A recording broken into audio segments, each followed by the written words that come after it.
pour moi, c'est un livre parfait, quel que soit l'âge. J'offre souvent un livre comme cadeau de naissance pour souhaiter bienvenue dans la vie à un enfant.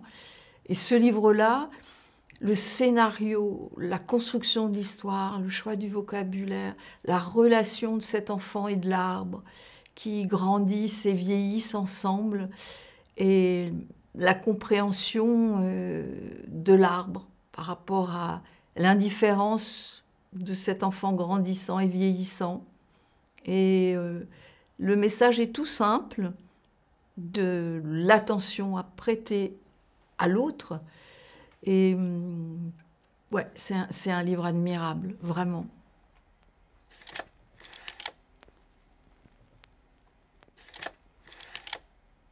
Je ne sais pas si j'aimerais vraiment être Fifi Brin d'Acier finalement, mais je me souviens que quand j'ai eu le livre en cadeau, je me souviens avoir passé des heures dans la salle de bain à me dessiner des taches de rousseur sur le nez et un peu sur les joues, façon Fifi Brin d'Acier. Je trouvais qu'elle était totalement insolente, elle avait un singe comme copain, cette force incroyable, là où sur la couverture on voit qu'elle porte son cheval. Elle entraîne les autres, c'est une chef de bande, elle prétend qu'elle est fille de pirate des mers, comme ça. Non, ça me va très bien dans l'imaginaire qui pouvait être le mien quand j'étais petite.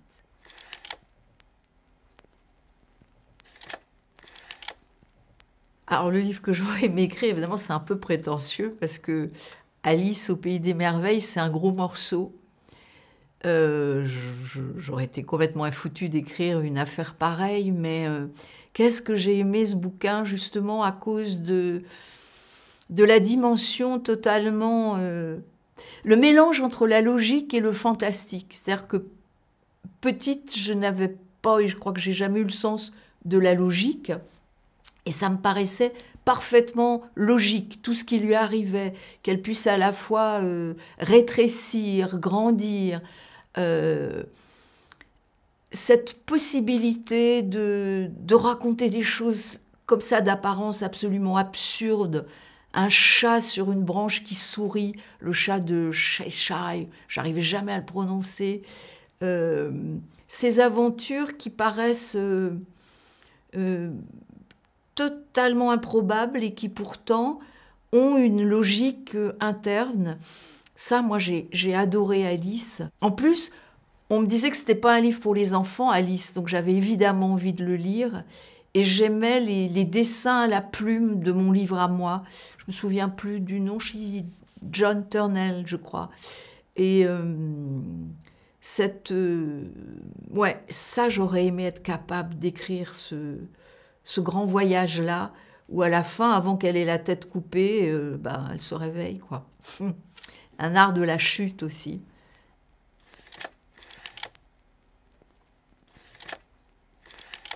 Il y avait plein de contes et légendes de chez Nathan, chez moi. Mais le premier, c'était celui-là, et ça rejoignait mon goût pour l'Iliade, puisqu'on retrouve le cheval de Troie.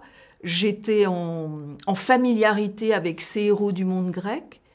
Et puis barbares, parce que franchement, je les trouvais quand même assez crasses les uns et les autres, et je trouvais ce monde de violence assez terrifiant. Mais c'est vraiment un des premiers de la collection, et j'en ai lu beaucoup, beaucoup dans cette collection. Le mien, il avait une couleur un peu rouille, ruine, comme ça, du monde grec et barbare. Ouais, barbare.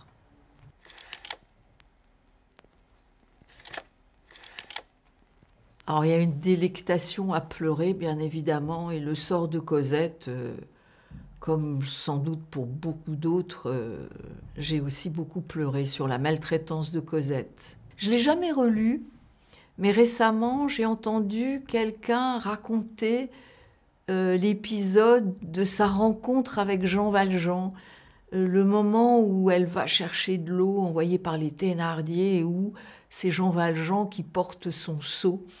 Et c'est comme un seau de larmes qu'il transporte. Enfin, c'est un des passages de la vie de Cosette qui est magnifiquement écrit par Victor Hugo. Et ouais, c'est celui-là qui m'a fait le plus pleurer.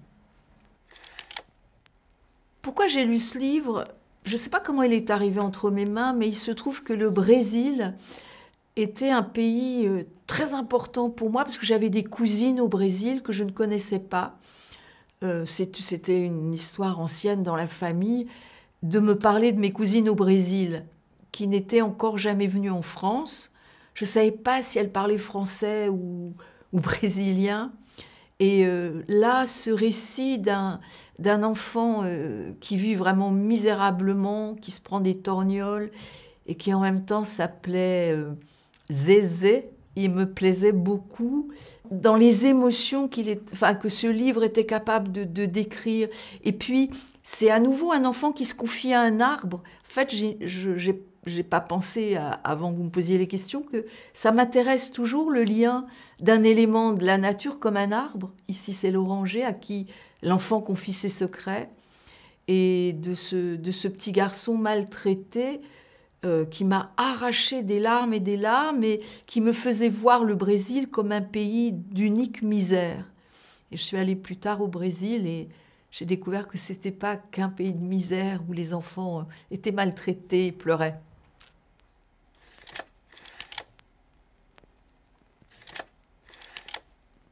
C'est moi dans mon bureau. En fait, mon bureau est un antre particulier puisque je collectionne les livres de contes depuis très très longtemps, d'où qu'ils viennent. C'est une photo où, oui, j'empile des dossiers, c'est-à-dire que je fais des chemises où il y a des contes à l'intérieur, il y a des carnets où je note plein de choses. Il y a une lampe avec des rubans de protection de Salvador de Bahia, parce que j'ai fini par aller au Brésil. Et puis sur cette photo, il y a un livre de Nicole Claveloux que j'ai toujours beaucoup aimé. Et cette édition de La Belle et la Bête, dessinée par Claveloux, elle est absolument magnifique. Je ne suis pas en train d'écrire, je suis en train de penser plutôt. On ne voit pas, mais je suis entourée de bouquins. C'est une caverne et c'est que des bouquins de contes de tous les pays du monde et qui me protègent. Et pour en prendre un, comme ils sont en fait en double rangée, tous les autres tombent. Donc ça prend un temps fou pour les remettre.